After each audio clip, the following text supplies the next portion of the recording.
عائشہ صدیقہ رضی اللہ عنہ بیان فرماتی ہیں کہ نبی مکرم رسول معظم صلی اللہ علیہ وسلم کا فرمان ہے من ابتلی بشیء من البنات،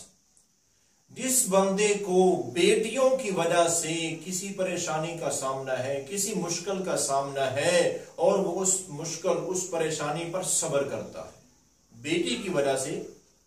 بیٹی بیمار ہوگی، اس کے علاج پر بہت زیادہ رقم خرچ آ گئی، بیٹی کی تعلیم و تربیت پر بہت رقم خرچ آ گئی، رقم کے لحاظ سے یا کسی بھی لحاظ سے، دنیا میں کسی بھی لحاظ سے آپ نے فرمایا کہ بیٹی کی وجہ سے اگر کسی کو کوئی پریشانی ہوتی ہے اور وہ اس پریشانی پر صبر کرتا ہے تو آپ نے کیا فرمایا؟ کن لہ حجابا من النار، قیامت کے دن یہ بیٹی کی طرف سے آنے والی مصیبت، پریشانی، دکھ پر صبر کرنے والے شخص کے لیے یہ صبر کرنا اس بندے اور جہنم کے درمیان میں ایک دیوار بن جائے گی، یعنی کہ یہ بندہ جہنم میں نہیں جا سکے گا جو بیٹی کی طرف سے آنے والی مصیبت پر صبر کرتا ہے۔ اب قیامت کے روز تو دو ہی ٹھکانے ہوں گے، یا جنت ہے یا جہنم ہے۔ اب یہ بندہ اگر جہنم میں نہیں جا سکے گا